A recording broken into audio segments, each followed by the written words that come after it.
Hello everyone, welcome to Module 8, Ad Creative Breakdown. In this module today, we're going to be covering the ad creative best practices and the ad examples, so that way you can know exactly with data what converts and be able to model exactly the items and specific callouts that really drive conversions. And all of these ad creative best practices are pulled from the data we've managed on hundreds of ad accounts, as well as the case studies that Facebook has ran tests on to get data from advertisers to find out exactly what it is that increases overall results. And here's just the first call out, which is experimenting with showing your product rather than models or lifestyle imagery. In our analysis, we found that lack of presence of people was statistically significantly predictive of lower cost per click and lower cost per conversion. What that means is if you have ever seen a creative where a person is in that actual ad and they're promoting a product, what ends up happening is most of the individuals that are scrolling through social media and seeing those ads, the first thing they get drawn to is the specific model or that person in the actual ad image or video. And the reason that is it dates back to, being a human psychology thing where people like to initially look at other individuals and eyes are drawn to eyes. So therefore it takes focus away from the specific product, and that prevents a lot of results from happening. So you can get a much lower cost per click and a much lower cost per conversion just by being more product specific and focusing on the product rather than the models or lifestyle in the imagery. And the reason for this is because you're focusing on the product. Immediately when people see it, they're going to know that it's a specific ad for that product. And so therefore, if they click on it, it's based with more of a purchase intent rather than a model or lifestyle where somebody might just have clicked because they thought the lifestyle or that person, was interesting and not really having a direct focus on the product. So therefore, there's a much lower purchase intent. So therefore, following this specific method here is going to allow you to get a much lower cost per click and much lower cost per conversion. And number two is zoom cropping your creative. So that way the product takes up 80% of the view. And this can result in a much higher return on ad spend with your actual ads. And number three is a strong brand identity. The more consistent your creatives are across the board, the more effectively it'll drive a positive sales lift with an average lift of 57%, beating advertiser target CPAs on average, and driving a lift with 99% confidence. Essentially what this means is if your creatives are consistently branded and their brand is a strong identity across the board, you're going to have a much better sales lift, a much higher chance of beating out other advertisers' target CPAs in the auction. And three, you're going to drive a much stronger lift of results, all with 99% of this being confident. So let's go over how each of these work. The first one is a zoom crop. Here's a client example of a test we ran with, tens of thousands of dollars of spend behind these creatives. And the one on the left here, the only difference is between the left and the right is the one on the left is the product is taking up about 50 to 60% of the image. The one on the right, the product is taking up about 80% of the image. And the reason is because the more zoomed in we are on the product, the more it becomes the direct focus and the more an individual can actually see exactly what it is that we're selling. This makes our ad much more direct and allows us to get a much better conversion rate and a much higher return on ad spend. And so you quite literally see the one that's more zoomed out got a 1.88x return on ad spend, and the one on the right got a 2.12x return on ad spend, all from focusing more on the product and zooming in and cropping it. And we had a strong direct call to action, which was the shop now. And then another example with a zoom crop, except with a candle. The only difference here is the one on the left is taking up about 70% of the image, and we just made it go up to 80% of the crop on the right. So that way it could become the main focus. Now these images might look very similar to you, and you might think that there's not a big difference here at all, and that you could even see a return on ad spend lift from a 2x to all the way to a 3.12x ROAS. Yes, a 10% increase of the image, it being focused on the product itself, did drive that much higher of a return on ad spend. And the reason for that is because it has become more of the focus. And you'll notice if you, compare the left to the right, that if you look more towards the bottom of the image, you'll notice that that specific fruit is a little bit more cropped out on the right-hand side, meaning that that image did become more focused on the product itself. This allows it to take over more of the view. The individual can get a much better, visual on what it is that's being sold, so that way you can get a much higher conversion lift. Then we have another client, which is a consistent brand identity. And what you'll notice between all of these creatives that we ran as a test, that all of them are following a very specific format. They have a very specific brand across the board. And you'll know if you've seen one of these creatives and then saw another one in a different feed, that you would instantly be able to tell that you'd seen the ad before, because it's following a similar layout, and it allows you to remember it very easily because the brand is very focused here. 1, the logo's in the image. 2, we have a very strong, bold claim. 3, there's a strong CTA. 4, it's very product focused. 5, it has consistent branding across the board. 6, it's following consistent creative format. And 7, we're testing different bright images. We're testing dark colors. We're testing, medium shades to find out what ends up driving the highest return on ad spend. In this case, we averaged anywhere between a 16x and a 30x return on ad spend, with thousands of dollars in spend behind each of these creatives. And the reason for that is because you get a much higher return on ad spend lift across the board whenever your branding is much more consistent across your images and creative. So many advertisers have creatives that quite literally are so different that if you showed me one of those creatives and then showed me another one, you would never know that they were from the same brand. And more or less, you might not even know it was the same product, which is very important that you actually focus on making sure that each creative is going to be able to be tied to one another in terms of the brand. And then 2, being able to actually know that it's, all very consistent and allowing somebody to know exactly what it is that you're selling. So that way, whenever they click on the ad, the conversion will happen. Then we have a creative and landing page consistency. And this is by far one of the most underrated things, but can drive some of the highest return on ad spends that individuals see. Once you start implementing this specific strategy, you're going to see such an incredible lift in results that you're honestly going to be mind blown that this was even a thing. And so many people don't even understand this concept and miss this 99% of the time. If your creative mimics your landing page almost identically, showing exactly what you had in your ad creative is what's happening on your landing page, people are automatically going to know that when they click on your creative, they landed in the correct spot on your landing page. And this is super important because you want people to, know that what they clicked on and where they're landing is the right place. And you'll immediately notice that the colors are identical here. So if they clicked on that creative and they have, intent to purchase, well, whenever they land on the actual landing page, it's the exact same thing and same branding colors that they just seen, knowing they made it to the right specific space.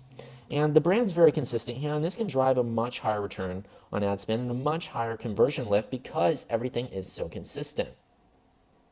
Then we ran another test, except it was the opposite in this case. It was the lighter side test where, we took that other creative and we ran it to a lighter landing page. So for specific creatives, we're driving them to specific landing pages that, really highlight exactly what they just saw in terms of branding, consistency, verbiage, and, the creative that they clicked on. So that way they know they made it to the correct spot and we can get a much higher conversion rate. And what's really interesting about this test is both when we tested light and dark, we noticed that the lighter creatives delivered more during the day and the darker creatives delivered more during the evenings. And that could be, with the actual content being more mimicked to what's going on in the daily lives of other individuals at, the later hours in the day when it's dark outside. Those creatives were being delivered with the darker branding. And that really allowed us to drive a much higher return on ad spend when these were combined both in retargeting and cold audiences, getting a much higher ROAS of a 22x return on ad spend. And this allows you to get a much higher result whenever you're doing consistent creatives and landing pages. So many people will show their product in their actual creative, but then drive them to, say, a home page where that product is nowhere to be found. And then the individual has to go on a rabbit hole chase to find it, and usually it's dropped off before they made it there. Now, if you're focusing on your product and your creative and you're driving them to the actual product page where they can make a purchase, you're going to see a much higher conversion lift and a much higher return on ad spend because individuals clicked on the ad that had the product in it specifically with the purchase intent of moving forward. And if that product is on the exact landing page that you're sending them to, then that's great. But so many people do miss this, and they have some elaborate creative where maybe it doesn't even show the product in the video, and then they drive them to a product landing page, and individuals get confused because they clicked on the lifestyle in the video, or they clicked on the image because it seemed cool to them, but they didn't really know what the product was. So when they hit the landing page, they realize that that's not something that they wanted to purchase. So people get very confused on why that they have such a high click-through rate or a high engagement rate on their actual ads, but a very low conversion rate. So the moment you start to line these two up and make them very consistent, you're going to see a much better flow through in your results and overall return on ad spend. And then here's another example where we use a collection ad. And a collection ad is essentially where you can put a video above the actual products and then highlight the products below. And in this case, we were selling alloy wheels. And so we had a video that was very focused on the product, but also extremely engaging with a cool car, a Lamborghini, and that allowed people to really get interested in what it is that we were selling, and then also see that they could purchase it directly because it was right below the creative. A lot of people might have only ran a video, and people would have got wrapped up in the lifestyle of the Lamborghini and not really focused on what it was that was being sold, which is the alloy wheel. So the way you can combine these two to make it really effective to drive a much higher conversion rate and an even higher return on ad spend, and it still be product focused while still being exciting creative, is having the video above and the products below, so that way people can see the video and then also click on the product to go convert. And you might be wondering, how do you make a video to where whenever they click on it, they'll also see the same thing on the landing page where it's super consistent? Well, if you notice on the left here, this specific car and alloy wheel, as soon as they click on it, they're going to see the exact same car and alloy wheel on the landing page here. That way they know they made it to the right place, and as they scroll down, they'll quite literally see the product that they had selected, so that way they can make the purchase. And so therefore, we're still able to match the creative video with the landing page and drive an overall higher return on ad spend and have brand consistency, covering all bases here to see a much better result. And this is the data that we talk about focusing on, so that way you can be the best advertiser and get the results that you want and outperform the competition and others that are not only in your space but outside of your space, and really scale up results. So many people think they've executed a phenomenal creative, but their landing page is not consistent with what their story is being told in the ad. And it could be the opposite. They might have an absolutely unclear creative, and then when they get to the landing page, it is very clear, but the person clicked on something they didn't expect that they were going to show up at. So you want to make sure these are always tied hand in hand together from the top of the funnel to the bottom of the funnel, that everything is consistent, so that way people can move through the process seamlessly and precisely to convert and get the sale, allowing you to achieve all of the goals and objectives that you ever had with starting out in Facebook ads. And here's a resource where you can quite literally click on this link and it'll take you to the exact studies that have been ran by thousands of advertisers and all of the data that Facebook provides on what makes things increase in conversion rate, what gives you a much better return on ad spend, what ways you can lift brand awareness, and if you're selling cars, if you're selling, cosmetics, whatever it is that you're selling, there's going to be data on what makes the creative drive the highest conversions for you. And that's a really valuable resource.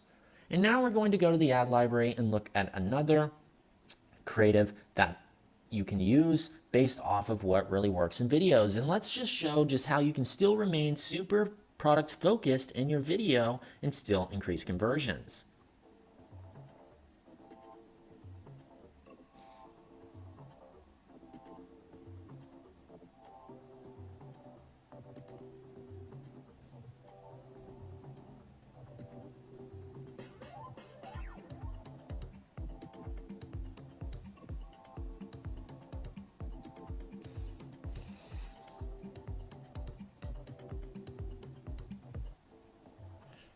Now, what you'll notice specifically is as this video starts to play, it immediately focuses on the product and zooms in until it becomes the full view. That way people know immediately that the item being sold here is a paste for men's hair. And then it goes into showing the ingredients of what was used. And so that way people can actually, get an idea of what the paste is like and how it compares to others. And you want it to be product focused, so that way people know exactly what it is that you're selling. If you never show the item or the actual, specific product itself, then a lot of times the creative might have a high click-through rate because it seems interesting, but nobody really knows what it is that they're purchasing or buying in the first place. So if you make it product specific and product focused in your creative, you're going to see a much higher conversion rate because that becomes the entire focus. Therefore, the purchase intent is there because they clicked because they knew that that was the product that they were interested in. And you can continue to follow these same formats as you go down. You'll see that, as other videos play, they still focus on the actual product, highlighting it immediately, which is super important, so that way we can set the tone for the rest of the video.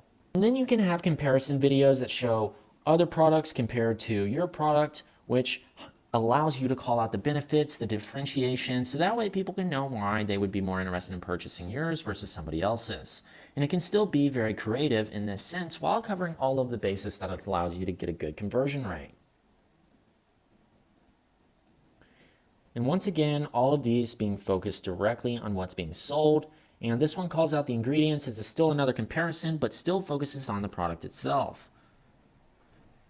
So once you understand these specific best practices, you're going to be able to drive a much higher conversion rate and allow yourself to see a much better result across the board.